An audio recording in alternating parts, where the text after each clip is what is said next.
Hello friends, subscribe to our channel and press the bell icon to never miss any updates.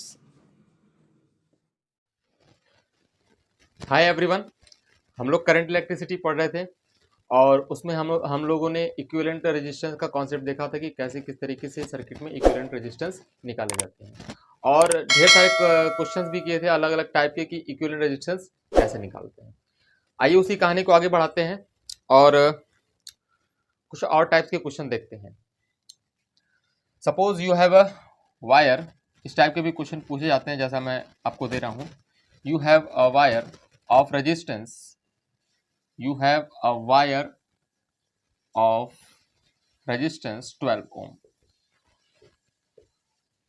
Suppose एक wire है आपके पास जिसका resistance कितना है, 12 ओम आपके पास रेजिस्टेंस है उसका।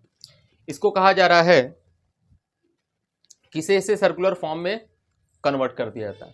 If this wire is converted into circular form, तो मेरा पहला क्वेश्चन ये है कि अगर इसे सर्कुलर फॉर्म में कन्वर्ट कर दिया जाता है, अगर इसे सर्कुलर फॉर्म में कन्वर्ट कर दिया जाता है तो इसके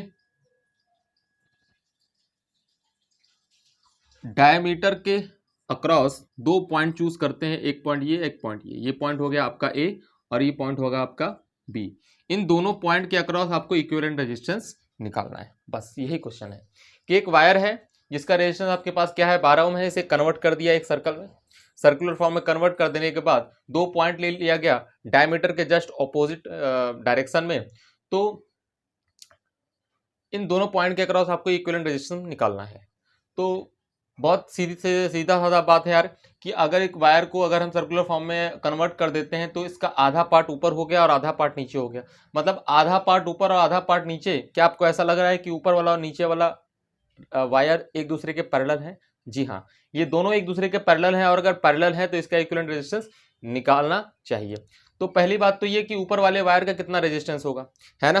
तो ये बात पहले भी कई बार की जा चुकी है कि resistance of the wire is equal to rho into L upon में A. Area of cross section तो चेंज नहीं होगा, इसे हम कन्वर्ट कर देंगे अगर सर्कल में, लेकिन लेंथ चेंज हो जाएगा इसका चेंज हो जाएगा क्या, लेंथ।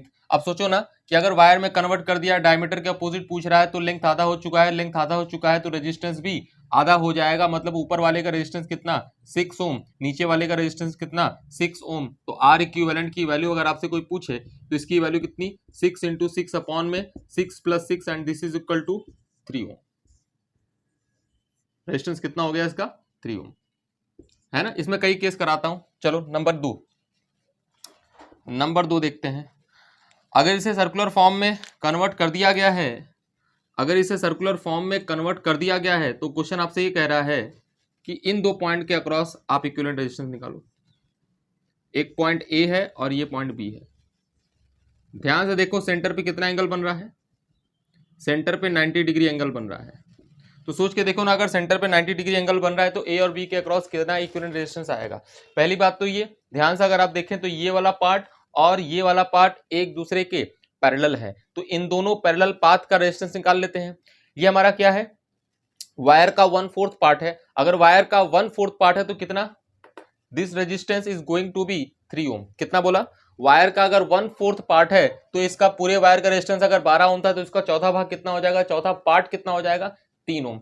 तो इसका रेजिस्टेंस कितना हो गया, 3 ओम। अब बताओ 12 ओम था जिसमें से 3 ओम चला गया, इसका रेजिस्टेंस कितना बचा, 9 ओम। तो ये एक दूसरे के पैरेलल हैं और अगर एक दूसरे के पैरेलल हैं तो आर इक्विवेलेंट की वैल्यू कितनी हो जाएगी, कितनी होने वाली है, 9 इंटू 3 अपॉन में 9 plus 3 and this is equal to इसको 9 3 या 27 और इसको कर सकते हैं 12। 3 से जाएगा क्या, 3 से जाएगा 9 और ये 4 ओम। दिस इज योर आंसर, 9/4 ओम। अब इसी में तीसरा पार्ट लेते हैं। तीसरे तरीके से कैसे क्वेश्चन पूछ सकता है, आपको कह देगा कि सर्कुलर फॉर्म में कन्वर्ट कर दिया गया, सर्कल बनता ही नहीं, सर्कल बन जाओ भाई। सर्कुलर फॉर्म में कन्वर्ट कर दिया गया और एक पॉइंट आपका है ये ए और एक पॉइंट आपका है ये बी और ये 120 डिग्री एंगल बना रहा है। अगर 120 डिग्री एंगल बना रहा है, सोच के देखो वायर का 1/3 पार्ट है ये, वायर का ये 1/3 पार्ट है। सोचो ना कि सर्कल के सेंटर पे कितना 360 डिग्री एंगल, तो 360 का 1/3 ही पार्ट तो अगर 120 डिग्री एंगल बनाया है तो ये वायर का कितना पार्ट है 1/3 पार्ट। अगर वायर का 1/3 पार्ट है तो रेजिस्टेंस का भी 1/3 पार्ट होगा, और अगर 1/3 पार्ट होगा तो कितना होगा, इसकी वैल्यू हो जाएगी आपके पास 4 ओम, और 12 में से 4 चला गया, 12 में से 4 चला गया, कितना बचा 8 ओम। तो देखो ना ये 8 ओम और 4 ओम फिर से एक दूसरे के पैरेलल हो गए, तो equivalent resistance is going to be 8 × 4/8 + 4 and this is equal to, इसकी वैल्यू हो जाने वाली है 32 और ये हो जाएगा 12। 4 से कटेगा क्या, ऑब्वियसली कटेगा 8/3 ओम। कितना 8/3 ओम। अच्छा, अगर आपसे ये पूछे कभी कि ये लास्ट करते हैं, मतलब कई केसेस कुछ भी एंगल दे सकता है, बस आपको ये मैं एहसास दिलाना चाह रहा हूँ कि कुछ भी एंगल दे सकता है। मान लेते हैं ये पॉइंट ए है, ये पॉइंट बी है, आपका ये पॉइंट ए हो गया और ये पॉइंट हो गया आपका बी, और इसके बीच का एंगल कितना दे रखा है 60 डिग्री। तो अब बताना है इक्विवेलेंट रेजिस्टेंस ए और बी के अक्रॉस कितना हो जाएगा। तो कौन सी खास बात है, पहले देख लो 360 डिग्री, पूरा 360 डिग्री होता है, इसका एंगल का टोटल एंगल का कितना पार्ट है, ये जितना टोटल एंगल का पार्ट होगा उतना वायर का उतना पार्ट होगा इसका, है ना। 360 में से 60 डिवाइड मारेंगे कितना 6 पार्ट, कितना बोला 6th पार्ट है ये, 1/6 पार्ट है ना, 1/6वां भाग है ये। और अगर 1/6वां भाग है तो हम क्या बोलेंगे कि रेजिस्टेंस का भी 1/6वां भाग हो जाएगा। तो रेजिस्टेंस कितना है, रेजिस्टेंस है 12 ओम, तो इसका रेजिस्टेंस कितना 2 ओम, और इसका रेजिस्टेंस कितना हो जाएगा 10 ओम, क्योंकि 12 ओम था तो 2 ओम इधर हो गया, 10 ओम इधर बच गया। तो आर इक्विवेलेंट की वैल्यू अगर आपसे कोई पूछे, आर इक्विवेलेंट की वैल्यू क्या लिखेंगे 10 × 2 अपॉन में 10 + 2 मतलब 12। और ध्यान से बहुत अगर आप देखें 4 से कटेगा क्या, 4 से कटने वाला तो है, तो इसकी वैल्यू 5/3 ओम, है ना। ऐसे कुछ भी क्वेश्चन पूछा जा सकता है, कोई दिक्कत वाली बात नहीं होती है। आपसे 30 डिग्री एंगल पूछ देगा, कह देगा 30 डिग्री एंगल बना दिया, अब बताओ इक्विवेलेंट रेजिस्टेंस, ये आपका होमवर्क है ना। 30 डिग्री अगर एंगल दे दिया तो ये आपका होमवर्क हो गया। अब इसको होमवर्क में कर लीजिएगा कि 30 डिग्री एंगल रहेगा तो इक्विवेलेंट रेजिस्टेंस कितना होगा। अब ऐसा सोचो ना 30 डिग्री एंगल है तो 360 का कितना पार्ट है 1/12 पार्ट। मेक श्योर कितना पार्ट 1/12 पार्ट, 1/12 पार्ट है तो रेजिस्टेंस भी 1/12 पार्ट, मतलब इधर बचेगा 1 ओम, है ना। 30 डिग्री के सामने वाला क्या बचेगा 1 ओम, और ये बच जाएगा 11 ओम। तो इक्विवेलेंट रेजिस्टेंस 11 × 1/11 + 1 12, मतलब 11/12 ओम, दैट्स इट। मतलब कुछ भी एंगल दे सकता है, उस एंगल के हिसाब से आप क्वेश्चन को सॉल्व करेंगे। मैंने आपको 4 पॉसिबिलिटीज दिखाई और 1 पॉसिबिलिटीज मैंने बताई, ठीक है। अच्छा, अलग टाइप के क्वेश्चन की तरफ आगे बढ़ते हैं, थोड़ा सा अलग टाइप के क्वेश्चन की तरफ आगे बढ़ते हैं, और कैसे कैसे क्वेश्चंस बन सकते हैं।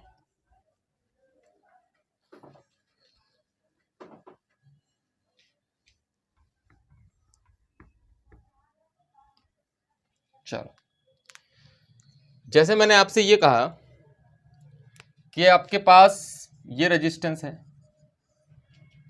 ये रेजिस्टेंस है, ये रेजिस्टेंस है, यार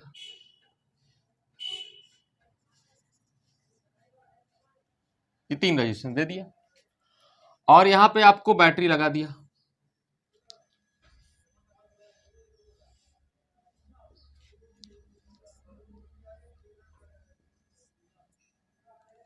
यहां भी आपको बैटरी लगा दिया,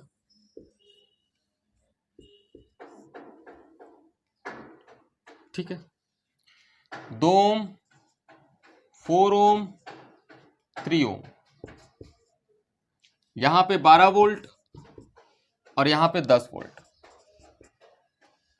कितना वोल्ट 10 वोल्ट, 10 वोल्ट की बैटरी है आपकी। तो क्वेश्चन आपसे ये कह रहा है find out the current in 4 ohm, find out the current in 4 ohm resistance, ये पूछ रहा है आपसे।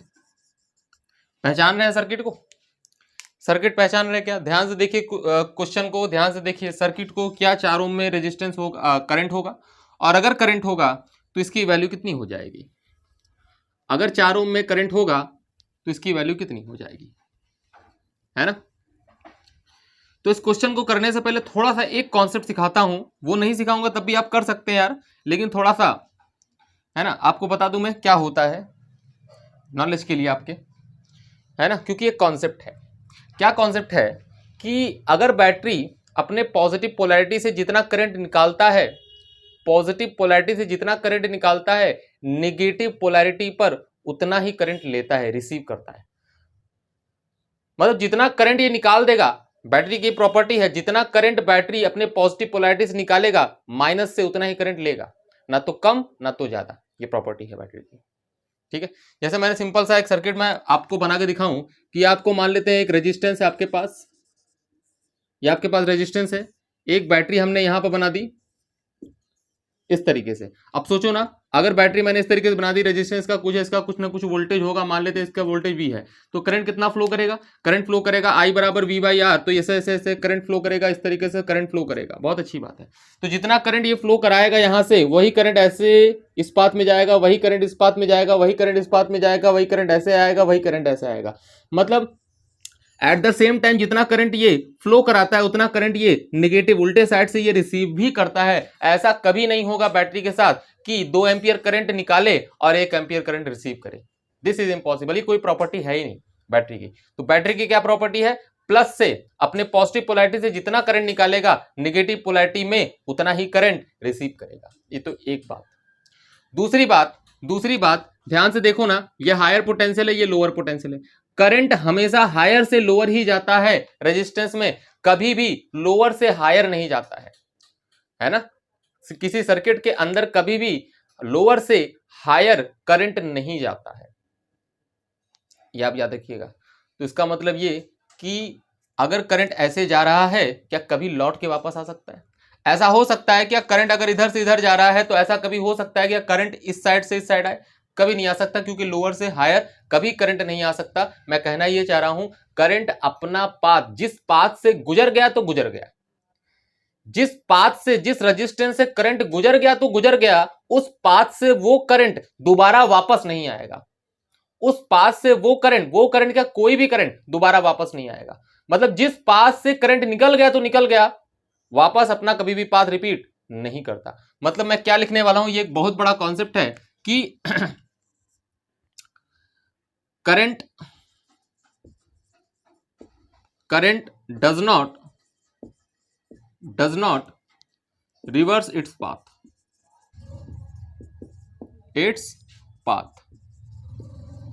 मतलब जिस डायरेक्शन में जा रहा है उसी डायरेक्शन में फ्लो करेगा। ऐसा नहीं हो सकता कि इस पाथ में करंट ऐसे गया फिर वापस इधर आ जाएगा, हो ही नहीं सकता, क्योंकि लोअर से हायर तो करंट चलता ही नहीं है, हमेशा हायर से लोअर ही चलता है। ऐसा कभी भी नहीं हो सकता, ये कभी भी नहीं हो सकता कि आज ये इधर से इधर गया है तो कुछ दिन बाद उधर से उधर आ जाएगा। वो तब हो सकता है जब इस बैटरी का पोलैरिटी चेंज कर दोगे। जब बैटरी का पोलैरिटी चेंज करोगे तो उधर हायर हो जाएगा, लेकिन बैटरी का पोलैरिटी कुछ भी चेंज नहीं कर रहे हो, सर्किट में अगर इस तरीके से अरेंजमेंट है कि एक डायरेक्शन में करंट गया है तो उस पाथ में दोबारा करंट उल्टा नहीं आ सकता, सेम डायरेक्शन में ही जाएगा, है ना। मतलब करंट अपना पाथ कभी भी चेंज नहीं करता, कभी उल्टा नहीं करता, कभी रिवर्स नहीं करता। आ जाओ इस क्वेश्चन पर आओ, सोच के देखो ना। ये वाली बैटरी क्या करेगी? करंट फ्लो कराएगी। ये इसका हायर पोटेंशियल है, ये इसका लोअर पोटेंशियल है, ये इसका हायर पोटेंशियल है, ये इसका लोअर पोटेंशियल है। ये करंट फ्लो कराएगा ऐसे ऐसे, है ना। ये वाला करंट फ्लो कराएगा ऐसे ऐसे। अब सोच के देखो ना, मान लेते हैं ये करंट कितना है आपके पास, ये करंट है आपके पास I1, ये करंट है आपके पास कितना I1। अब जब ये करंट यहां पर पहुंचेगा, इस वाले जंक्शन पॉइंट में पहुंचेगा, इसके पास दो रास्ते हैं। इसके पास कितने रास्ते हैं? दो रास्ते हैं। या तो ये इधर चला जाए, या तो ये इधर चला जाए, या तो थोड़ा बहुत इधर चला जाए, या तो थोड़ा बहुत उधर चला जाए। करंट बढ़ भी सकता है, जंक्शन पे आप जानते हैं करंट बढ़ता है। लेकिन इस करंट के पास मजबूरी है कि अगर इस इधर से I1 करंट आया है, अगर इधर से I1 करंट आया है तो इसमें I1 करंट जाना भी चाहिए। तो सोचो जाना है कि नहीं जाना है? बताओ इस करंट को जाना है कि नहीं जाना है? तो आंसर क्या है? जाना नहीं है। क्यों नहीं जाना है? क्योंकि मैंने दो चीजें बताई यार आपको कि बैटरी जितना current at the same time निकालेगा उतना ही करंट रिसीव करता है। तो बताओ इस बैटरी के पास कोई चारा ही नहीं है, इसको I1 करंट रिसीव ही करना है। अगर ये करंट इसमें से, इस वाले करंट में से कुछ ना कुछ करंट, मैं क्या बात कर रहा था, sorry for that, due to technical issue ये सब हो जाता है। तो हम लोग बात कर रहे थे कि करंट अपने पाथ को रिवर्स नहीं करता, मतलब उसके जाने का रास्ता क्या होता है अलग, जाने का रास्ता क्या होता है अलग, है ना, और आने का भी रास्ता क्या होता है अलग, मतलब उसका फिक्स होता है। करंट का जाने का रास्ता फिक्स होता है, जिस रास्ते से जाएगा करंट उस रास्ते से कभी लौट कर वापस नहीं आएगा, मैं ये कहना चाह रहा हूं। जाने का रास्ता अलग और आने का रास्ता अलग, या आप सीधा सीधा लिख सकते हैं यहां पर, जाने का रास्ता अलग, जाने का रास्ता अलग और आने का रास्ता अलग।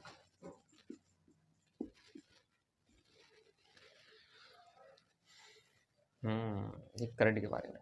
अच्छा, अब सोच के देखो ना, अब ये करंट I1 आ रहा है तो क्या इधर जाना चाहिए कि नहीं जाना चाहिए? तो आंसर है नहीं जाना चाहिए। क्यों नहीं जाना चाहिए? क्योंकि ये I1 करंट ही रिसीव करेगा, तो I1 करंट ऐसे फ्लो करके इधर चला जाएगा, है ना, तो इधर कोई करंट नहीं जाना चाहिए, मतलब ये नहीं जाना चाहिए, ये नहीं जाना चाहिए। ठीक है भाई, अब इसकी बात करते हैं। ये अगर I2 करंट फ्लो कराता है तो I2 करंट यहां फ्लो करता है, और अगर I2 करंट फ्लो करता है तो I2 रिसीव भी तो करना चाहिए, क्योंकि ये I2 निकाल रहा है तो I2 रिसीव भी करेगा। अब बताओ, ये अगर I2 आया तो यहाँ जंक्शन पॉइंट पे इधर जाना चाहिए नहीं जाना चाहिए? नहीं जाना चाहिए। अगर इधर नहीं जाना चाहिए तो I2 करंट किधर चला जाएगा? इधर चला जाएगा। इसका मतलब इस वाले पाथ में करंट की वैल्यू कितनी है? इस वाले पाथ में आपसे अगर कोई करंट की वैल्यू पूछे तो इसके आंसर कितना है? 0। इसका आंसर कितना हो जाएगा? 0। That's it. तो करंट की वैल्यू आपकी हो जाएगी 0। अगर आपसे I1 I2 भी पूछ देना तब भी आप बता सकते हैं। अगर आपसे I1 I2 की वैल्यू भी पूछे तब भी आप बता सकते हैं। कैसे? देखो, I1 की वैल्यू सोचो ना, करंट तो सिर्फ इसी सर्किट फ्लो कर रहा है और कहीं फ्लो कर ही नहीं रहा, तो इसका मतलब टोटल वोल्टेज अपन टोटल रेजिस्टेंस। बताओ किसका रेजिस्टेंस काउंट करेंगे? इस वाले सर्किट में अगर आप ध्यान से देखें तो वोल्टेज, इसका पूरा का पूरा वोल्टेज इसी के अक्रॉस आ रहा है। अगर इसका पूरा का पूरा वोल्टेज इसके अक्रॉस आ रहा है तो हम क्या बोलेंगे? ऐसे भी बोल सकते हो कि अगर ये 0 वोल्ट है, ये भी 0 वोल्ट होगा, और अगर इसमें कोई करंट नहीं है, कोई वोल्टेज ड्रॉप नहीं करेगा ना करंट होगा तभी तो वोल्टेज ड्रॉप होगा, और अगर करंट नहीं है तो कोई वोल्टेज ड्रॉप नहीं होगा, तो यहाँ भी 0 पोटेंशियल होगा, सेम पोटेंशियल यहाँ, है ना, और यहाँ भी सेम पोटेंशियल। तो ये कितना हो जाएगा? 12 वोल्ट। ये कितना हो जाएगा? 12 वोल्ट। ये 0 है, ये कितना? 10 वोल्ट। ये कितना? 10 वोल्ट। बताओ करंट लिख सकते हो क्या? I2 की वैल्यू आप लिख सकते हो। I2 बराबर, बताओ वोल्टेज कितना है? 10/2, and this is equal to कितना? 5 एम्पियर। बहुत अच्छी बात है। लेकिन अगर आपसे यहाँ पे मैं करंट पूछूं I1 की वैल्यू, तो I1 की वैल्यू, अगर I1 की वैल्यू मैं तुमसे पूछूं तो कितना लिखोगे? वोल्टेज 12 है इस रेजिस्टेंस के अक्रॉस, अपॉन में रेजिस्टेंस 3, कितना हो जाएगा? 4 एम्पियर। कितना हो जाएगा? 4 एम्पियर। इवन मैं आपसे इस पॉइंट और इस पॉइंट का पोटेंशियल अगर आपसे पूछूं तब भी आप बता सकते हो। तो दिख रहा है आपको कितना है? 10 वोल्ट। आपको सीधा सीधा दिख रहा है 10 वोल्ट, है ना। लेकिन खैर कोई बात नहीं है, आपको मैं एक और सर्किट बना के दिखाता हूं, उसमें आपसे पूछता हूं मैं पोटेंशियल डिफरेंस, या मैं आपको वो होमवर्क दे दूं? चलो मैं वो आपको होमवर्क देता हूं, है ना। ऐसे ही करना होता है ना। लेकिन उसमें क्या है, किरचॉफ वोल्टेज लॉ लगा के सबसे पहले आपको करंट निकालना पड़ेगा, उसके बाद आप पोटेंशियल डिफरेंस लिख सकते हैं उसमें, आप। चलो, जैसे मैं क्वेश्चन आपको एक होमवर्क के लिए देता हूं।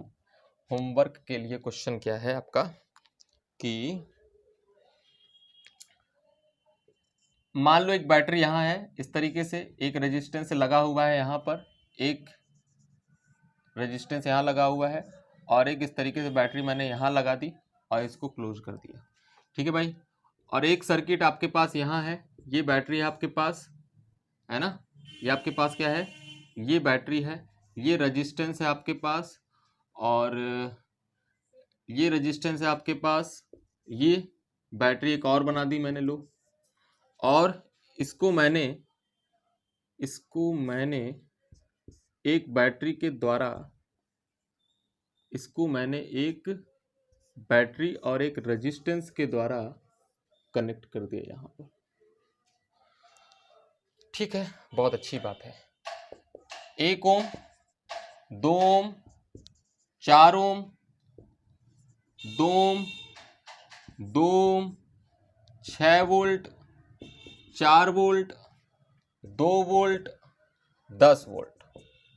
आपसे क्वेश्चन ये कह रहा है find out the potential difference. कहाँ का पूछूं? यहाँ का पूछ लेता हूँ, यहाँ का पूछता हूँ। ये पॉइंट एक्स है और ये आपका पॉइंट वाई है। यहां का पूछ लो, यहां का पूछ लो, है ना। फाइंड, होमवर्क है आपका, ये कह रहा है आपका find potential difference across X and Y, है ना। मैं कॉन्सेप्ट आपको बता देता हूं, थोड़ा सा आपका हेल्प कर देता हूं। करना क्या है, इस वाले सर्किट में अलग से करंट निकाल लो पहले, इस वाले सर्किट में अलग से करंट निकाल लो। उसके बाद यक्स से वाई तक किसी भी रास्ते से ऐसे ऐसे ऐसे ऐसे ऐसे या फिर ऐसे ऐसे ऐसे, मतलब चाहे जो रास्ते से एक्स और एक्स से वाई की तरफ पहुंचो, वो घटने बढ़ने वाला कॉन्सेप्ट लगा दो ना, वोल्टेज लॉ वाला, बढ़ गए कि घट गए, एक्स से वाई तक आपका आंसर आ जाएगा। तो सबसे पहले आपको क्या निकालना पड़ेगा, करंट निकालना पड़ेगा। इस वाले सर्किट में टोटल करंट निकाल लो, इस वाले सर्किट में टोटल करंट निकाल लो। अगर दिमाग आपका काम करता है, दो बैटरी है, दो बैटरी का कॉम्बिनेशन अगर आपने हल्का सा पढ़ा हुआ है तो आप कर सकते हैं, नहीं तो आप किरचॉफ वोल्टेज लॉ लगा दीजिए इस वाले सर्किट में, आराम से लगेगा, करंट आ जाएगा। किरचॉफ वोल्टेज लॉ लगा दीजिए, लूप लॉ, है ना। इस वाले में और इस वाले में, इसमें भी करंट, इसमें भी करंट आएगा, इसमें कोई करंट जाएगा नहीं। क्यों नहीं जाएगा ये आप समझते हैं, ठीक है। इसमें कोई करंट नहीं जाएगा, या क्यों नहीं जाएगा ये आप समझते हैं। बस आप इसको सॉल्व करिएगा, देखिएगा क्या आंसर आ रहा है ना, देखिएगा क्या आंसर आ रहा है।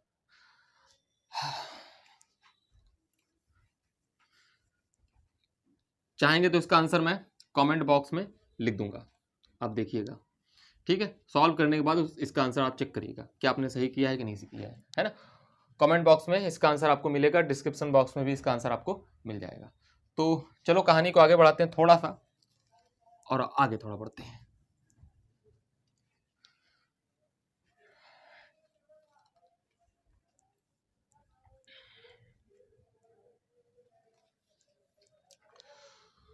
चलो क्वेश्चन क्या कहता है, अगला क्वेश्चन आपसे ये कहता है कि ये आपका 10 ओम रेजिस्टेंस, ये 10 ओम रेजिस्टेंस, ये 10 ओम रेजिस्टेंस, इधर भी मैंने ले लिया 10 ओम रेजिस्टेंस, इधर भी 10 ओम रेजिस्टेंस, इधर भी 10 ओम रेजिस्टेंस, ये बना दिया मैंने, ठीक है। ये भी आपका 10 ओम रेजिस्टेंस, ये भी आपका 10 ओम रेजिस्टेंस, ये 10 ओम, ये 10 ओम, ये भी 10 ओम, सारे के सारे 10 ओम के रेजिस्टेंस है ना। एग्जाम में आया हुआ है, वो आर ले रखा था, मैंने आपको 10 ओम ले लिया है ना। कॉन्सेप्ट से मतलब है, सॉल्व करना है क्वेश्चन को बस। ए और बी के अक्रॉस इक्विवेलेंट रेजिस्टेंस आपसे पूछा है कि ए और बी के अक्रॉस इक्विवेलेंट रेजिस्टेंस कितना होगा। तो सोचो ना, देखो जब भी इक्विवेलेंट रेजिस्टेंस आपसे पूछे किसी दो पॉइंट के अक्रॉस, इसका क्या मतलब होता है, दो पॉइंट के अक्रॉस अगर इक्विवेलेंट रेजिस्टेंस पूछ रहा है, इसका मतलब सिंपल सा ये है कि उन दोनों पॉइंट के अक्रॉस बैटरी लगा हुआ है। क्या लगा हुआ है, बैटरी, है ना। दो पॉइंट के अक्रॉस अगर इक्विवेलेंट रेजिस्टेंस आपसे पूछा है, इसका मतलब पक्का है, श्योर है, 100% उन दो पॉइंट के बीच में क्या लगा हुआ है, बैटरी लगा हुआ है। और अगर उन दोनों पॉइंट के बीच में बैटरी लगा होगा तो सोच के अगर आप देखो, सोच के देखो कि इसमें अगर करंट आई अगर फ्लो कर रहा है तो इधर से करंट बटेगा, इधर चला जाएगा I1 और इधर चला जाएगा I2। बहुत अच्छी बात है। अब सोच के देखो ना, अगर इसमें I1 गया तो इसके पास यहां पर आने के बाद इसके पास दो रास्ते हैं, एक इधर जाए या तो फिर इधर जाए, है ना। तो करंट डिवाइड हो सकता है, लेकिन इधर जाना है या नहीं जाना है, तो इधर जाना नहीं है। क्यों नहीं जाना है, क्योंकि ये रास्ता हमारा खुला हुआ है, किसी पॉइंट से नहीं टच है, किसी बैटरी के लोअर पोटेंशियल तो यहाँ पर है, ये लोअर पोटेंशियल है, ये हायर पोटेंशियल है ना। ये तो पॉइंट खुला हुआ है, ओपन सर्किट है उस साइड में, तो करंट जाएगा किधर, जा ही नहीं सकेगा, है ना। और अगर जा ही नहीं सकेगा तो बताओ उधर करंट जाना है या नहीं जाना है, नहीं जाना है। तो I1 करंट इधर से आएगा, I1 करंट इधर फ्लो कर जाएगा, मतलब पूरा का पूरा करंट इधर फ्लो कर जाएगा, क्योंकि इधर रास्ता ही नहीं है करंट को आगे जाने का, क्योंकि यहाँ खुला हुआ है। इसी तरीके से I2 करंट इसमें आ रहा है, तो I2 करंट इसमें आएगा तो पूरा का पूरा I2 करंट इसमें फ्लो कर जाएगा। क्यों कर जाएगा, क्योंकि इसके पास दो रास्ते से, एक इधर और एक इधर, लेकिन इधर जाना है या नहीं जाना है, तो इधर नहीं जाना है। और अगर इधर नहीं जाना है, क्यों नहीं जाना है, क्योंकि यहाँ ओपन सर्किट है, इसलिए पूरा करंट उधर फ्लो कर जाएगा। तो ये I2 करंट यहाँ पे पहुंचेगा, ये I1 करंट यहाँ पहुंचेगा, और ये टोटल करंट I इस तरीके से बह जाएगा। अब सोच के देखो ना, इधर पॉजिटिव से जितना करंट सप्लाई किया इसने, क्या निगेटिव से उतना ही करंट रिसीव किया, तो आंसर है यस, उतना ही करंट रिसीव किया, मतलब मामला सब कुछ बढ़िया चल रहा है, फिट चल रहा है। तो आपसे पूछ रहा है इक्विवेलेंट रेजिस्टेंस, तो पहली बात तो ये सोचो यार, जिस रेजिस्टेंस में करंट नहीं, जिस रेजिस्टेंस में करंट नहीं उसको हम कभी भी हिसाब में कंसिडर नहीं करेंगे। मतलब ऐसा रेजिस्टेंस जिसमें करंट फ्लो ही नहीं कर रहा है तो उसके रेजिस्टेंस का क्या मतलब है भाई? कोई मतलब है क्या? ना तो उसमें पावर लॉस होगा, ना तो कुछ उसमें वोल्टेज ड्रॉप होगा, तो उसका हम रेजिस्टेंस क्यों लेंगे? जिस रेजिस्टेंस में करंट नहीं उसका रेजिस्टेंस, इक्विवेलेंट रेजिस्टेंस में उसका रेजिस्टेंस कभी भी काउंट नहीं करते। एक कॉन्सेप्ट और है ना। तो इस वाले में कोई रेजिस्टेंस नहीं था तो इसका इक्विवेलेंट हम काउंट नहीं करेंगे। इस वाले रेजिस्टेंस में कोई करंट नहीं था मतलब इसका हम रेजिस्टेंस नहीं मानेंगे, नहीं काउंट करेंगे। और अगर नहीं काउंट करेंगे तो जिस जिसमें करंट फ्लो कर रहा है वही काम का रेजिस्टेंस है। मतलब ये रेजिस्टेंस, ये रेजिस्टेंस, ये रेजिस्टेंस, ये रेजिस्टेंस, ये रेजिस्टेंस और ये रेजिस्टेंस। ध्यान से अगर आप देखो तो आप मिटा भी सकते हो उसको। ये नॉनसेंस है, ये नॉनसेंस रेजिस्टेंस लगाया गया है, मतलब कोई काम ही नहीं कर रहा है।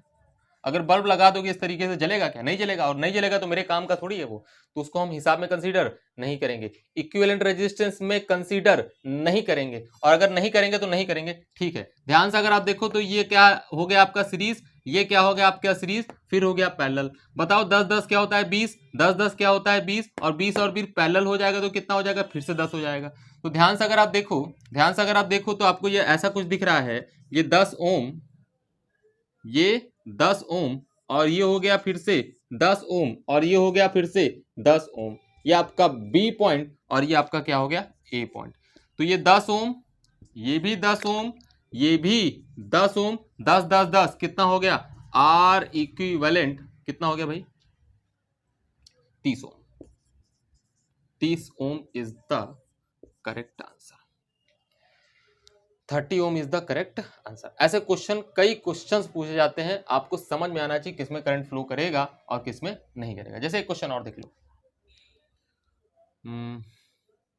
चलो देख लेते हैं। एक रेजिस्टेंस ये, एक रेजिस्टेंस ये, एक रेजिस्टेंस ये, एक रेजिस्टेंस ये, एक रेजिस्टेंस ये, और ये मैंने लिख दिया कुछ पॉइंट ए, और ये मैंने लिख दिया बी, ये मैंने लिख दिया सी, ये मैंने लिख दिया डी। चलो 1 ओम, 2 ओम, 3 ओम, 4 ओम, 5 ओम। चलो मेरे को बताओ ए और बी के अक्रॉस इक्विवेलेंट रेजिस्टेंस। ए और बी के अक्रॉस इक्विवेलेंट रेजिस्टेंस का मतलब बैटरी का हायर पोटेंशियल ए पर और लोअर पोटेंशियल बी पर होगा। हायर पोटेंशियल ए पर होगा, बी पर लोअर पोटेंशियल होगा। तो सोच के देखो ना, अगर इसमें से करंट, जितना करंट एंटर करेगा उतना ही करंट इधर रिसीव भी होना चाहिए। तो बताओ इसमें करंट जाना चाहिए या नहीं जाना चाहिए? नहीं जाना चाहिए, है ना। अगर इधर से करंट आई आ रहा है, अगर इधर से करंट मान लो 5 एम्पियर आ रहा है, तो उस वाले बी इंड पर 5 पहुंचना भी चाहिए। तो पहुंचने के लिए पूरा का पूरा फ्लो कर जाना चाहिए ना, 5 इधर तो नहीं आना चाहिए। तो इसका मतलब इस वाले पाथ में कोई करंट नहीं होगा। और अगर इस वाले पाथ में कोई करंट नहीं तो इसमें भी नहीं, इसमें भी नहीं। मतलब ये क्या रहे, रेजिस्टेंस को हिसाब में कंसीडर करना है या नहीं करना है? तो आंसर क्या है? नहीं करना है। ये नॉनसेंस है, नॉनसेंस रेजिस्टेंस जिसमें कोई करंट नहीं, उसका कोई मतलब नहीं। ये गायब। तो इक्विवेलेंट रेजिस्टेंस कितना? 3 ओम।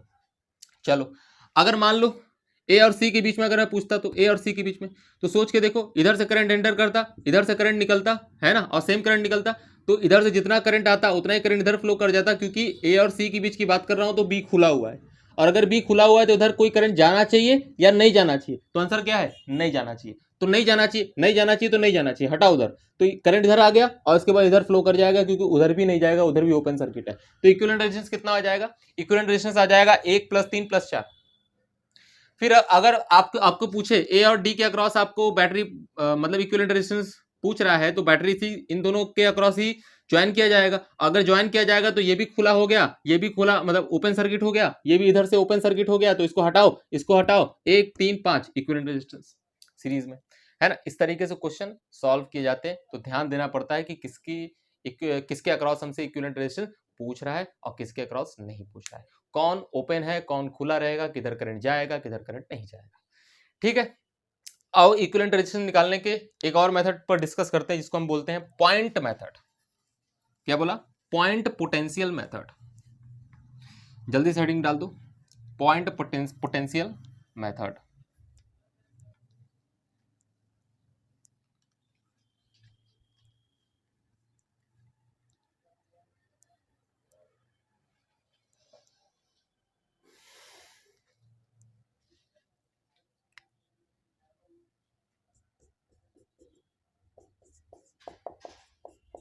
Point potential method. कैसा मेथड है सर? सिंपल सा मेथड है, सीखिए। मान लो मैंने एक रेजिस्टेंस आपको ये दिया, एक रेजिस्टेंस मैंने आपको ये दिया और एक रेजिस्टेंस मैंने आपको ये दिया। यहां से एक कनेक्टिंग वायर लाया, यहां पर ज्वाइंट करके यहां पे कनेक्ट कर दिया। एक वायर लाया कनेक्टिंग वायर, यहां से ज्वाइंट करके यहां से ज्वाइंट कर दिया। ठीक, ये पॉइंट आपका है ए और ये पॉइंट आपका है बी, और तीनों रेजिस्टेंस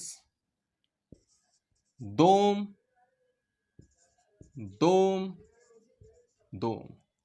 ठीक है, 3 ओम ले लो, अच्छा लगेगा थोड़ा सा। ये 2 ओम पसंद नहीं आ रहा मेरे को, 3 ओम ले लो, 3 ओम। ठीक है भाई, तो आपका ये क्वेश्चन है, कह रहा है find out the equivalent resistance across A and B. पहले मेथड में समझाता हूं, मेथड क्या है यार, सोच के देखो। कहा जाता है कि कंडक्टर के हर एक पॉइंट पे पोटेंशियल सेम होता है ना? क्या बोला गया? Potential of the conductor at each and every point is same. आपने भी सुना है, हमने भी सुना है, सबने सुना है। उसी चीज को मैं यूज करूंगा यहां पर। सोच के देखो ना, सोच के देखो ना, मैंने क्या बोला था? मैंने बोला था एक कनेक्टिंग वायर है आपके पास, और अगर एक कनेक्टिंग वायर है और ये प्योर कंडक्टर में मान लेता हूं, कनेक्टिंग वायर का रेजिस्टेंस बहुत ही नेग्लिजिबल होता है, बहुत कम होता है, जीरो होता है। जो भी कनेक्टिंग वायर होता है उसका रेजिस्टेंस जीरो होता है। अगर इसका कोई रेजिस्टेंस नहीं है, मान लेते हैं इसका रेजिस्टेंस जीरो, सपोज मैंने मान लिया रेजिस्टेंस जीरो है। अगर इसका रेजिस्टेंस जीरो, तो बताओ पोटेंशियल डिफरेंस कितना होगा? पोटेंशियल डिफरेंस इन दोनों पॉइंट के अक्रॉस कितना होगा? आई इंटू में आर, आर जीरो है तो पोटेंशियल डिफरेंस कितना हो गया? पोटेंशियल डिफरेंस जीरो हो गया। मतलब पोटेंशियल डिफरेंस जीरो होने का वायर के हर एक पॉइंट पे पोटेंशियल सेम है, तभी तो डिफरेंस जीरो है। वायर के हर एक पॉइंट पे पोटेंशियल क्या है? सेम है। और अगर वायर के हर एक पॉइंट पे पोटेंशियल सेम है, तो यहां का अगर पोटेंशियल मैं V मानता हूं, तो यहां का भी V हो जाएगा, यहां का भी V हो जाएगा, यहां का भी V हो जाएगा, यहां का भी V हो जाएगा, यहां का भी V। ऐसा क्यों हुआ? ऐसा इसलिए हुआ क्योंकि रेजिस्टेंस हमने जीरो मान लिया। नेग्लिजिबल रेजिस्टेंस होता है, और रेजिस्टेंस है ही नहीं तो कुछ ड्रॉप ही नहीं होगा ना वोल्टेज का। पोटेंशियल का कुछ ड्रॉप ही तो नहीं होगा। ड्रॉप होगा क्या? बताओ, वोल्टेज का ड्रॉप कौन करता है? रेजिस्टेंस ही तो करता है। करंट है, रेजिस्टेंस है, तो वोल्टेज का ड्रॉप होना तय है। लेकिन जब रेजिस्टेंस था नहीं तो वोल्टेज का ड्रॉप नहीं हुआ। तो हम कह सकते हैं कि कनेक्टिंग वायर के हर एक पॉइंट पे पोटेंशियल की वैल्यू सेम होती है। कनेक्टिंग वायर के हर एक पॉइंट पे पोटेंशियल की वैल्यू सेम होती है। और एक और बात कि करंट होगा या नहीं होगा, तो आंसर है यस, करंट होगा। ये मत बोल दीजिएगा कि हाँ अगर रेजिस्टेंस नहीं है तो करंट नहीं होगा। अरे भाई, रेजिस्टेंस जीरो है, तेरे ये जो पोटेंशियल डिफरेंस जीरो हुआ है, तेरे रेजिस्टेंस जीरो होने की वजह से हुआ है, करंट की जीरो होने की वजह से नहीं हुआ है। करंट कुछ भी हो सकता है। अगर करंट 5 एम्पियर बहता तब भी ये पोटेंशियल डिफरेंस जीरो होता। करंट 10 एम्पियर भी बहता तब भी पोटेंशियल डिफरेंस जीरो होता। करंट अगर 100 एम्पियर भी बहता तब भी पोटेंशियल डिफरेंस जीरो होता, क्योंकि ये पोटेंशियल डिफरेंस जीरो करंट की जीरो होने की वजह से नहीं हुआ है। किसके जीरो होने की वजह से हुआ है? रेजिस्टेंस के जीरो होने की वजह से। वहीं अगर कोई रेजिस्टेंस लगा होता है तो इसमें करंट फ्लो कर रहा है, तो पोटेंशियल डिफरेंस कितना आ जाएगा? पोटेंशियल डिफरेंस बराबर आई इंटू में आर, और ये तुम्हारा हायर, ये तुम्हारा लोअर पोटेंशियल, प्लस और माइनस। इस साइड में जाने पर पोटेंशियल घट जाता है और उल्टे साइड में आने पर पोटेंशियल बढ़ जाता है। मतलब अलग अलग पोटेंशियल हो जाता है। तो एक बात याद रखना, कई बार बोल चुका हूं, है ना, जब तक रेजिस्टेंस ना मिले, जब तक बैटरी ना मिले, मतलब बैटरी और रेजिस्टेंस दोनों, जब तक बैटरी और जब तक रेजिस्टेंस ना मिले, तब तक वायर के हर एक पॉइंट पर, कनेक्टिंग वायर के हर एक पॉइंट पर पोटेंशियल की वैल्यू क्या होती है? सेम। वही काम मैं यहां करूंगा। अब सोच के देखो ना, ए और बी के अक्रॉस क्या जुड़ा होगा? ए और बी के अक्रॉस बैटरी जुड़ा होगा, क्योंकि अगर इक्विवेलेंट रेजिस्टेंस पूछ रहा है तो ए और बी के अक्रॉस क्या जुड़ा होगा? बैटरी जुड़ा होगा। ठीक है भाई, तो चलो सपोज मैं मान ले रहा हूं ए पॉइंट का पोटेंशियल, इस पॉइंट का पोटेंशियल VA है और इस पॉइंट का पोटेंशियल कितना है? VB है ना। इसका पोटेंशियल A, इसका पोटेंशियल VA, इसका पोटेंशियल VB। तो देखो ना कि अगर इसका पोटेंशियल A है तो इस वाले का पोटेंशियल भी VA होगा, इस वाले का पोटेंशियल भी VA होगा, इस वाले का पोटेंशियल भी VA होगा, इस वाले पॉइंट का भी पोटेंशियल VA होगा। क्योंकि ऐसे ऐसे ऐसे ऐसे गए तो कोई भी रेजिस्टेंस नहीं मिला, लेकिन इस साइड में जाने लगे तो रेजिस्टेंस मिल गया तो रुक गए। अब पोटेंशियल नहीं लिख सकते सेम। इस जगह पे इस साइड में जाने पर अब हम पोटेंशियल सेम नहीं लिख सकते, तो यहीं तक लिख सकते थे, क्योंकि जहां तक कनेक्टिंग वायर है वहां तक हम पोटेंशियल लिख सकते थे। सिमिलरली यहां का पोटेंशियल B है तो यहां का पोटेंशियल B हो जाएगा, यहां का पोटेंशियल B हो जाएगा, यहां का पोटेंशियल B हो जाएगा और यहां का भी पोटेंशियल बी हो जाएगा। तो ध्यान से देखो, हर रेजिस्टेंस के अक्रॉस देखो मैंने ए बी पोटेंशियल ड्रॉप लिख दिया है, हर रेजिस्टेंस के अक्रॉस पोटेंशियल ड्रॉप लिख दिया है, हर रेजिस्टेंस के अक्रॉस पोटेंशियल ड्रॉप लिख दिया है। अब क्या करो, इसको सिंपल बना दो। ए और बी के अक्रॉस आपसे इक्विवेलेंट रेजिस्टेंस पूछ रहा है, और अगर ए और बी के अक्रॉस आपसे इक्विवेलेंट रेजिस्टेंस पूछ रहा है तो ए को किनारे बनाओ, यहां पर ए, बी को यहां बनाओ, यहां पर ये बी। तो बताओ ए और बी के अक्रॉस एक रेजिस्टेंस कनेक्टेड है, तो यहां तुम ऐसे सीधा सीधा कनेक्ट कर दो, कितना, 3 ओम।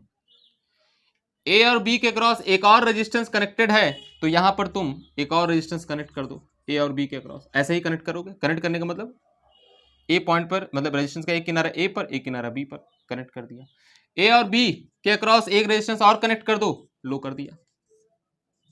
और सारे के सारे आपको दिख गए, साफ साफ दिख गए, इसमें दिख नहीं रहा था लेकिन इसमें साफ साफ दिख गया। सारे के सारे क्या है, पैरेलल हैं। और अगर सारे के सारे पैरेलल हैं तो ये क्या हुए, ये इसका आंसर कितना हुआ, 1 ओम। 1/3 + 1/3 + 1/3 = 1/R इक्विवेलेंट, है ना। 1/3 + 1/3 1/R इक्विवेलेंट की वैल्यू कैसे निकालोगे, R इक्विवेलेंट = 1/3 + 1/3 + 1/3, सॉल्व करोगे 1 आएगा। उल्टा करना मत भूलना बेटा, ये गलती होती है, उल्टा करना मत भूलना, क्योंकि तुम R इक्विवेलेंट की वैल्यू निकालना चाहते हो, 1/R इक्विवेलेंट नहीं। ठीक है, इस कॉन्सेप्ट को मैं और पक्का करता हूं। और चलो, बहुत गर्मी हो रही है, इस कॉन्सेप्ट को मैं और पक्का करता हूं। आओ देखते हैं। अगर मैं बात करूं कि मान लेते हैं एक रेजिस्टेंस यहां कनेक्ट कर दो, एक रेजिस्टेंस यहां कनेक्ट कर दो, एक रेजिस्टेंस यहां कनेक्ट कर दो, एक रेजिस्टेंस यहां कनेक्ट कर दो। ठीक है भाई, ये हो गया ए और ये हो गया B. Find out the equivalent resistance across A and B. सारे का रेजिस्टेंस सेम मान लो, आर आर आर आर, सबकी वैल्यू सेम है। कैसे करें, फिर से वही बात, सबका पहले हर पॉइंट का पोटेंशियल लिख डालो। हर का पॉइंट का पोटेंशियल लिखेंगे तो ध्यान से देखो ना, ये बी है तो कनेक्टिंग वायर है, तो ये पॉइंट भी कितना हो जाएगा, बी हो जाएगा। ये बी है तो ये पॉइंट भी क्या हो जाएगा, बी हो जाएगा। ये बी है तो इसका पोटेंशियल भी बी हो जाएगा। ए को किधर बनाओ, ए को इधर बनाओ, और बी को किधर बनाओ, बी को इधर बनाओ। और देखो ना कितने कितने रेजिस्टेंस है, ए और बी के बीच में एक रेजिस्टेंस जोड़ दो, ए और बी के बीच में एक और रेजिस्टेंस, ए और बी जोड़ दो, ए और बी के बीच में एक और रेजिस्टेंस जोड़ दो, ए और बी के बीच में एक और रेजिस्टेंस जोड़ दो। भाई कौन मना कर रहा है, ऐसे जुड़ेगा। तो दिख गया तुमको, चारों के चारों क्या है, पैरेलल है। और अगर चारों के चारों पैरेलल है, सबकी वैल्यू आर है, तो इसका आंसर कितना, R/4। इसका आंसर कितना, R/4। तो R इक्विवेलेंट = R/4। चलो क्वेश्चन और देखो तो फिर, अगर समझ में आ गया तो।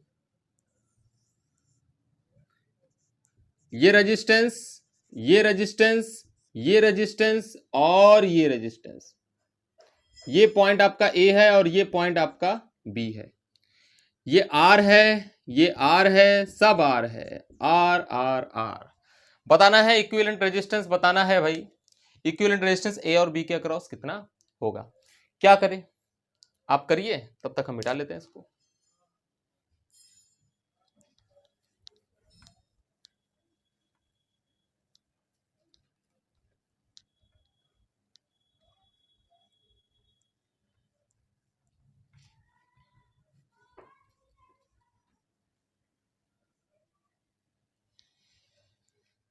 करते रहो, तब तक मिटा लेता हूं मैं इसको। ठीक है, बताएं क्या, चलो। ये भी है तो ये कितना हो जाएगा, ये भी, ये भी कितना हो जाएगा, ये भी, ये भी कितना हो जाएगा, बी। ठीक है, इधर लिख सकते हो क्या, इस साइड में, नहीं। इधर लिख सकते हो क्या, नहीं। इस साइड में लिख सकते हो क्या, नहीं। लेकिन एक पॉइंट छूट गया है ना, तो क्या करना है, सबसे पहले पोटेंशियल हर पॉइंट का लिखना स्टार्ट करो। जहां छूट जाए वहां का पोटेंशियल क्या मान लो, एक्स, अपने मन से मान लो एक्स। जिन दो पॉइंट के बीच में तुमसे इक्विवेलेंट रेजिस्टेंस पूछ रहा है उनको किनारे बनाओ, ए इधर और बी इधर। और जो पॉइंट तुमने एक्स्ट्रा माना है, जो कि तुम लिख नहीं पाए थे, उनको बीच में बनाओ, एक्स। तो बहुत अच्छे से अगर तुम देखो, ए और एक्स के बीच में सिर्फ एक ही रेजिस्टेंस है, तो मैंने एक रेजिस्टेंस को कनेक्ट कर दिया आर। लेकिन बी और एक्स, बी और एक्स और बी और एक्स के बीच में 3 रेजिस्टेंस है, कैसे बनाऊं?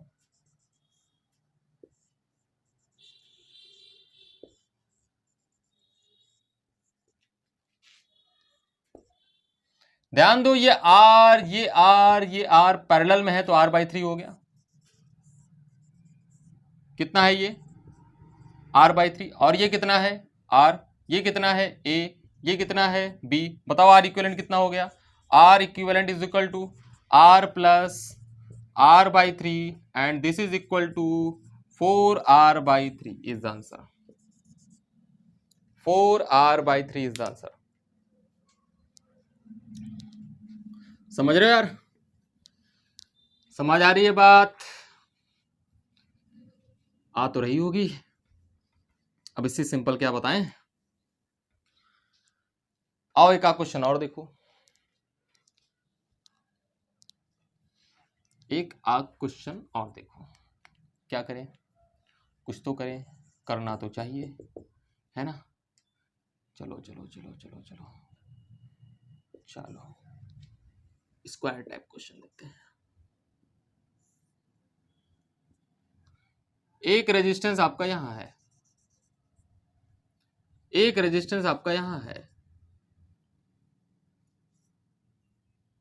एक रेजिस्टेंस मैंने यहां कनेक्ट कर दिया और एक रेजिस्टेंस आपका यहां है। कुछ नया बताने वाला था इसलिए ऐसा बनाया मैं। ये आपका पॉइंट ए है, ये आपका पॉइंट बी है, ये आर, ये आर, ये आर, ये आर। बताना है equivalent resistance across A and B.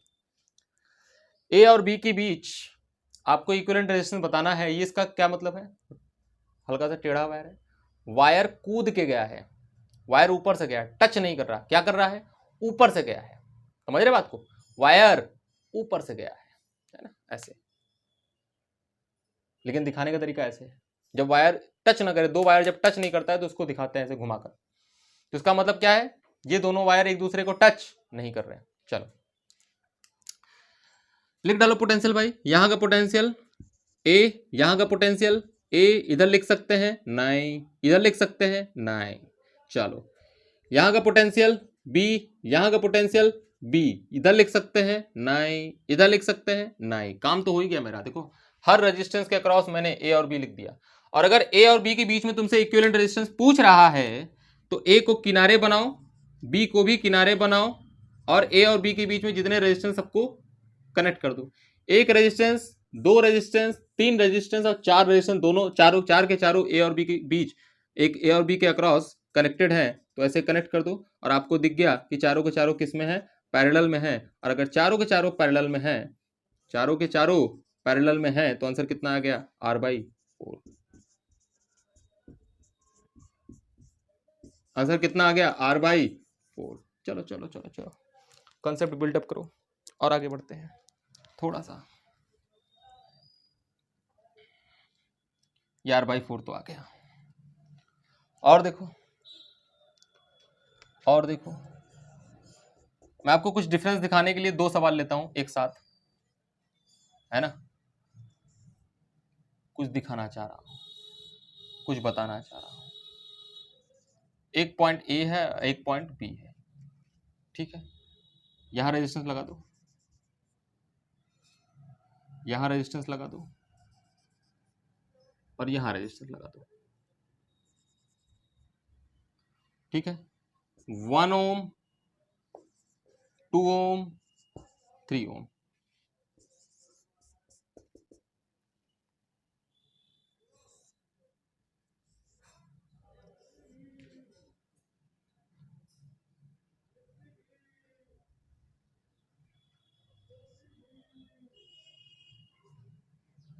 ठीक है भाई?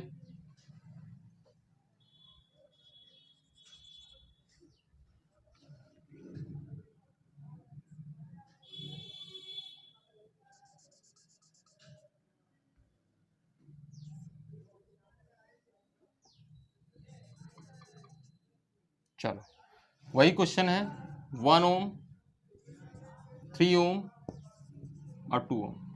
ए और बी के अक्रॉस, ये पॉइंट ए है, ये पॉइंट बी है, ए और बी के अक्रॉस दोनों में क्या बताना है, इक्विवेलेंट रेजिस्टेंस बताना है। पहले डिसाइड कर लो क्या अंतर है दोनों में, दिख रहा होगा आपको। ये वाला दोनों वायर एक दूसरे से टच कर रहा है, लेकिन ये दोनों वायर एक दूसरे से टच नहीं कर रहा है ना भाई। अब देखो ध्यान से, आपको मैं बताया हूं, कई बार बोल चुका हूं, जिन दो पॉइंट के अक्रॉस अगर पूछा जाए आपसे, जिन दो पॉइंट के अक्रॉस अगर आपसे पूछा जाए इक्विवेलेंट रेजिस्टेंस, हमेशा उसके अक्रॉस बैटरी लगा होता है। तो इसका मतलब इन दोनों के अक्रॉस बैटरी लगा होगा, करंट फ्लो करेगा, है ना भाई। देखो ध्यान से क्या होगा।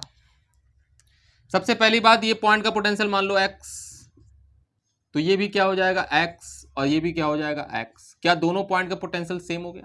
यस। अगर दोनों पॉइंट का पोटेंशियल तुम्हारा सेम हो गया तो पोटेंशियल डिफरेंस जीरो हो गया। पोटेंशियल डिफरेंस जीरो हो गया तो करंट कितना हो जाएगा इसमें? जीरो। देखना ध्यान से, यहां पर पोटेंशियल डिफरेंस जीरो है तो पोटेंशियल डिफरेंस बराबर I इंटू में R। R जीरो नहीं है, इसका मतलब पक्का करंट जीरो रहा होगा, क्योंकि R तो 2 ओम है ना।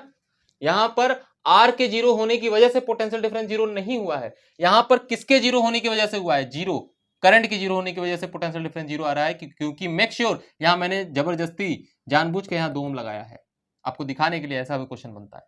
मतलब इस वाले पाथ में करंट कितना है? जीरो। मतलब अगर रेजिस्टेंस के दोनों पॉइंट पर सेम पोटेंशियल हो जाए, मतलब अगर रेजिस्टेंस के अक्रॉस पोटेंशियल डिफरेंस सेम हो जाए, सॉरी डिफरेंस कह रहा हूं, पोटेंशियल डिफरेंस जीरो हो जाए तो करंट जीरो हो जाएगा। या फिर दूसरे शब्दों में बोल सकते हैं, अगर रेजिस्टेंस के दोनों किनारे पर पोटेंशियल सेम हो जाए तो उसमें करंट जीरो हो जाएगा। और ऑब्वियस सी बात है यार, करंट तभी फ्लो करेगा ना जब पोटेंशियल का डिफरेंस होगा। हायर टू लोअर दोनों का पोटेंशियल सेम है, करंट काहे फ्लो करेगा? नहीं करेगा। इसका मतलब ये है कि करंट बैटरी से अगर यहाँ हायर है, ये लोअर है, करंट इधर से ऐसे फ्लो कर रहा है, ऐसे फ्लो कर रहा है, तो ऐसे चला जाएगा। सिंपल सी बात। तो बताओ इक्विवेलेंट रेजिस्टेंस कितनी हो जाएगी? इक्विवेलेंट रेजिस्टेंस आपकी होगी 1 + 3, मतलब कितना? 4 ओम। मतलब कितना? 4 ओम। आ जाओ उधर, देखो वायर कूद के गया, टच नहीं कर रहा ना, तो करंट ऐसे जाएगा, ऐसे जाएगा, ऐसे जाएगा, ऐसे घूमेगा, ऐसे घूमेगा, ऐसे जाएगा, ऐसे जाएगा। मतलब आप अगर ध्यान से देखें तो सारे रेजिस्टेंस में करंट सेम है। या फिर आपको और अच्छे से अगर मैं दिखाऊं, इसको पकड़ के सीधा कर दो तो तीनों रेजिस्टेंस क्या है? सीरीज में है। इस वाले एंड को पकड़ के आप थोड़ा सीधा करो, क्योंकि वायर टच नहीं कर रहा है ना, तो सीधा कर सकते हो, सीधा कर दो। ये तीन के तीनों रेजिस्टेंस आपका क्या है? सीरीज में है। देखो सीरीज में है सीरीज में भाई, सीधा करके देखो। अगर ये सीरीज में है, अगर ये सीरीज में है तो आर इक्विवेलेंट क्या लिखें? आर इक्विवेलेंट क्या लिखें भाई साहब? तीनों को काउंट करेंगे, क्योंकि इसमें करंट तो है ना, तीनों को काउंट करेंगे तो क्या लिखेंगे? 1 + 2 + 3 बराबर 3 2 5 1 6, 6 ओम।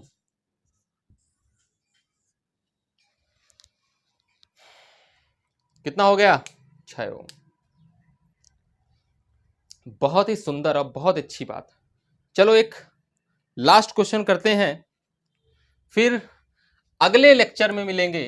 और जब हम अगले लेक्चर में मिलेंगे तो हम उसमें ओपन एंड शॉर्ट सर्किटेड पढ़ेंगे और साथ ही साथ लैडर प्रॉब्लम, है ना भाई। लैडर प्रॉब्लम और शॉर्ट सर्किटेड पढ़ेंगे। शॉर्ट सर्किट सुना होगा आपने, शॉर्ट सर्किट। तो शॉर्ट सर्किट के बारे में बात करेंगे अगले लेक्चर में, ठीक है। चलो सबसे पहले एक क्वेश्चन, मतलब लास्ट क्वेश्चन करते हैं, और इसी क्वेश्चन में खूब सारी ढेर सारी तोड़फोड़ करेंगे, ठीक है भाई। मान लो ये रेजिस्टेंस R है, ये कितना हो? 2R, ये कितना? 2R, ये कितना? R, ये इस तरीके से मैंने कनेक्ट कर दिया। मान लो वोल्टेज कितना लगा है? V0। क्या लूं? R है, 2R है, 2R है, R है, और यहां पे ये स्विच है, स्विच S। तो इसमें दो क्वेश्चन बनता है, कह रहा है find R equivalent. Find R equivalent when पहला case when switch is of,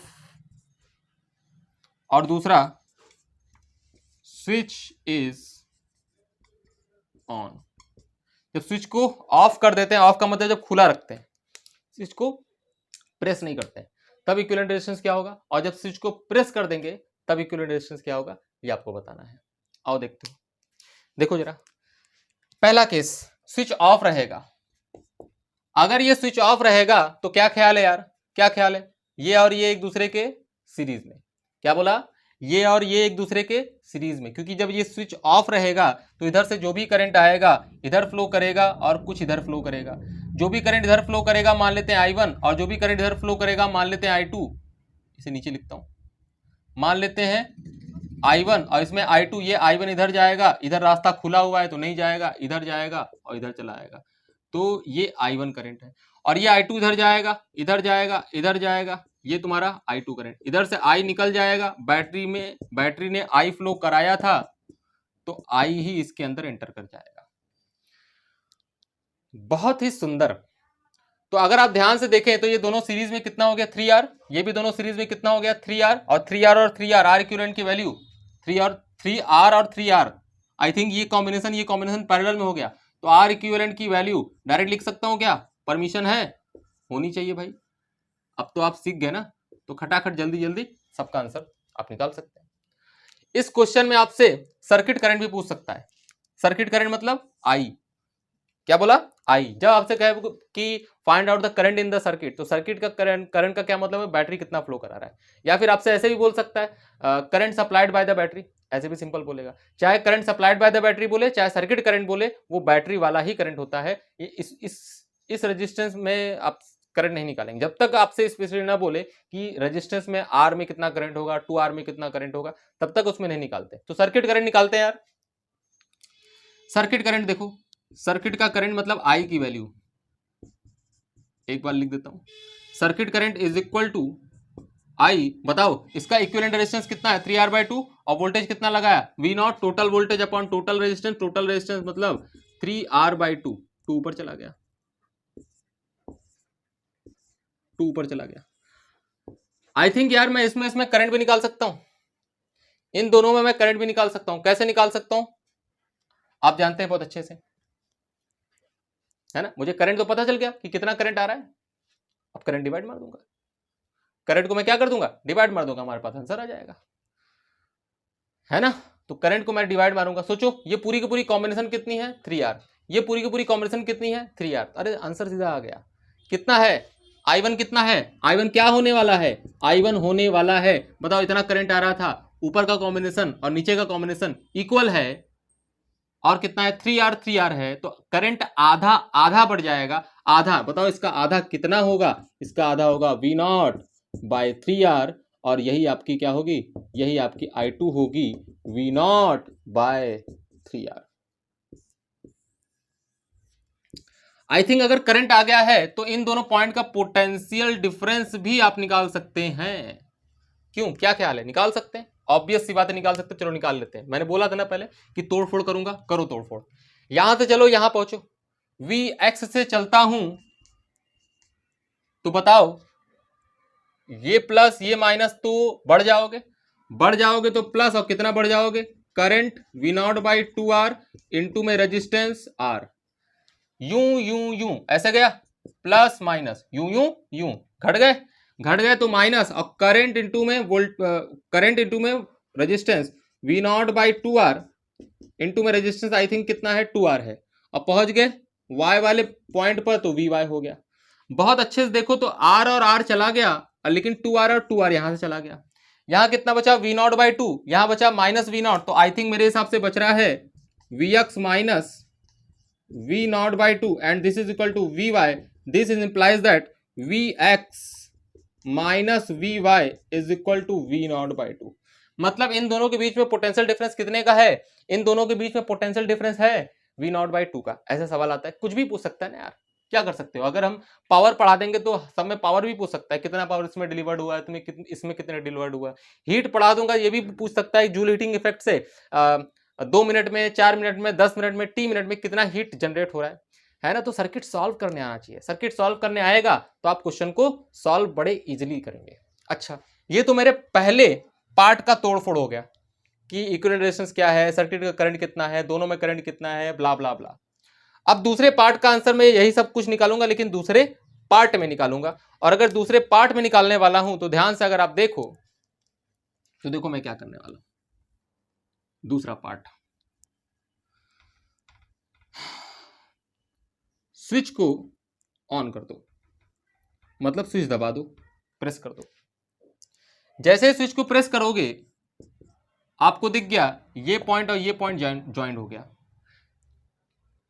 क्या ख्याल है, ऐसा लग रहा है क्या ये और ये एक दूसरे के पैरेलल हो गया? यस यस यस, सही सोच रहे हैं आप।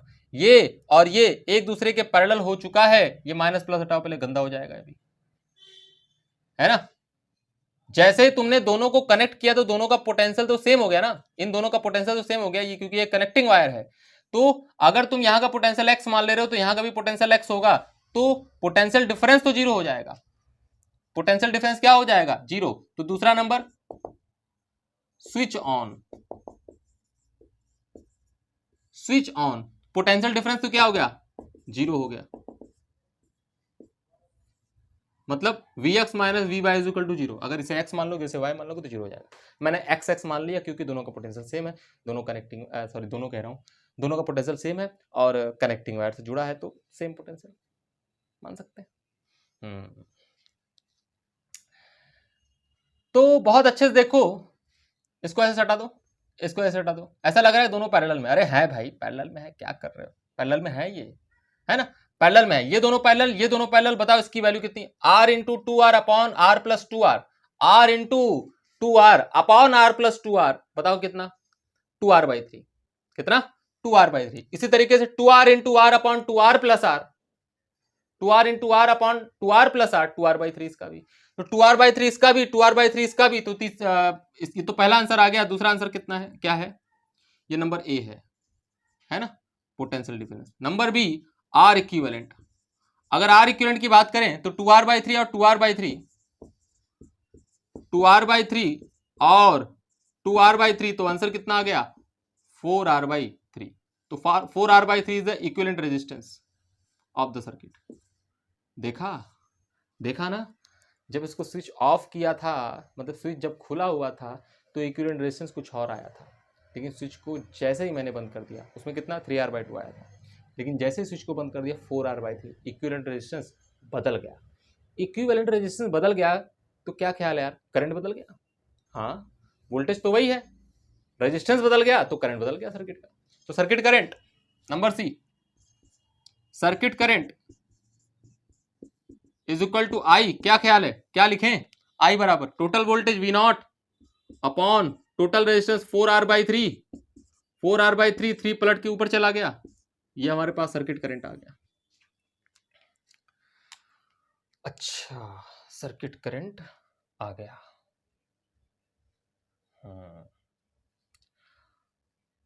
अब क्या करें? अलग अलग करंट निकालो दोनों में, इसमें करंट निकालो, इसमें करंट निकालो, है ना, सारे में करंट निकालो।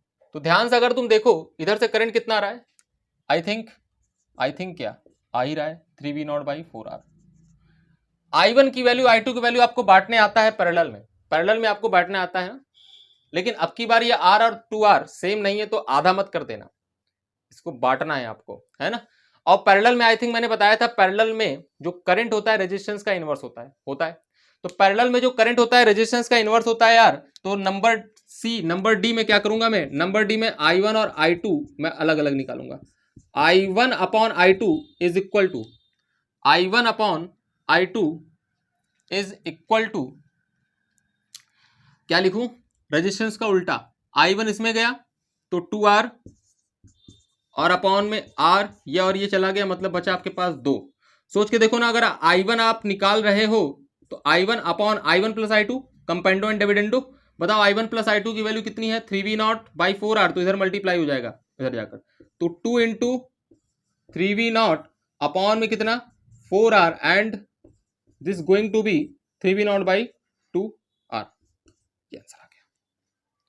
इसी तरीके से आप I2 भी निकाल सकते हो। I2 कैसे निकालोगे यार? I2 तो अब आ जाएगा क्योंकि टोटल करंट पता है हमको, I1 पता है तो घटा देंगे। कितना? 3V not by 4R minus ये कितना है? 3V not by 2R। 2 का ऊपर नीचे मल्टीप्लाई कर दो, 2 का ऊपर नीचे मल्टीप्लाई कर दो तो इसकी वैल्यू कितनी आ गई? माइनस क्यों आ रहा है? माइनस क्यों आ रहा है भाई? 3V not by 4R। ठीक है, बहुत अच्छी बात है। तो 2R अपॉन में R, ये मैंने कर दिया, I1 upon I2, 2R upon में R इज इक्वल टू कितना आ गया? 2 आ गया। बहुत अच्छी बात है। अच्छा हाँ, ये नहीं किया था मैं, यहाँ गलती किया। देखो यहाँ कंपाउंड डिविडेंड इस वाले पार्ट में तो लगाया, लेकिन इस वाले पार्ट में नहीं लगाया।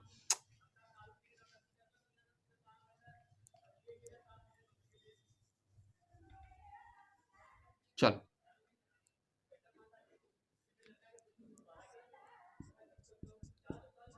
I1 प्लस I2, तो यहाँ क्या करूंगा? 2/1 है तो कितना हो जाएगा? 2/3 हो जाएगा, है ना। यहाँ पे I1 अपॉन ये दोनों को जोड़ दिया तो मैं क्या करूंगा? 2 अपॉन 2/1 है, दोनों को जोड़ दूंगा, 2/3 हो जाएगा।